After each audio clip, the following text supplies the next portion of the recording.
তুমি কি এই নদী ভাঙ্গা মানুষের দুর্দশা দেখবার জন্য তুমি কি জীবনে একবার কালীহাতির চর অঞ্চলে তুমি এসেছো? তুমি কি এই কালীহাতির একজন ভিখারিকে তুমি 10টা টাকা ভিক্ষা দিয়েছো? তুমি কি কালীহাতির একটি মসজিদের উন্নয়নের জন্য 50,000 টাকা তুমি দান করেছো?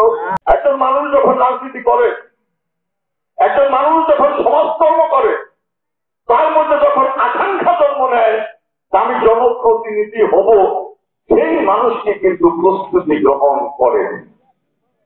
আমি মনে মনে স্বপ্ন দেখতাম 80 সালে 80 দশকে যে আমি জনপ্রতিনিধি হব। আল্লাহ আমার কপালে লিখেন নাই, আমি হই নাই।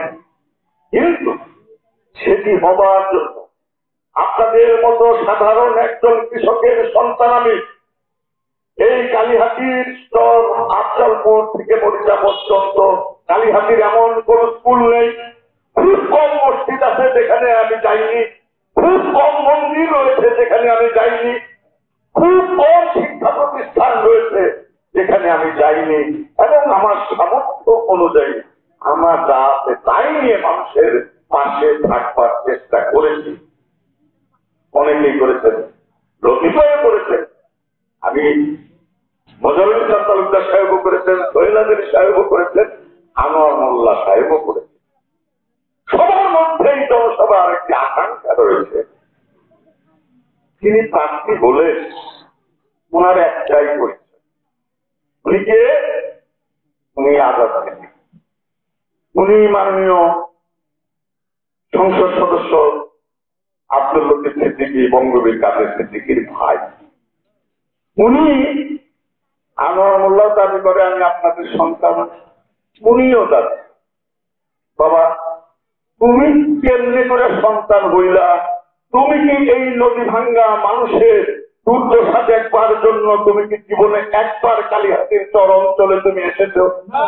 তুমি কি এই কালীহাতির একজন ভিখারিকে তুমি 10টা টাকা ভিক্ষা দিয়েছো? তুমি কি কালীহাতির একটি মসজিদের উন্নয়নের জন্য 50,000 টাকা তুমি দান করেছো? তুমি কি কালীহাতির শিক্ষার মান উন্নয়নের জন্য কোন শিক্ষা প্রতিষ্ঠানে একটি কম্পিউটার দিয়েছো বা একটি ভবন করে দিয়েছো? কিছুই করো নাই। উনি আসলেন, আজ থেকে 26 দিন আগে ভোটার হলেন, উনি দাঁড়িয়ে বললেন উনি কালীহাতি কয়টা গ্রাম আছে, কয়টা ওয়ার্ড আছে, কোন ওয়ার্ডের কোন ইউনিয়নের চেয়ারম্যানের কি নাম উনি জানেন জানেন না। তাইলে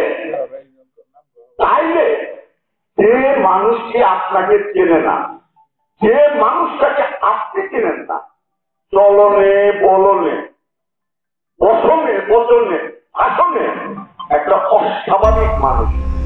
মিশন 90 সংবাদের পিছনে নয়, ভিতরে ছুটি।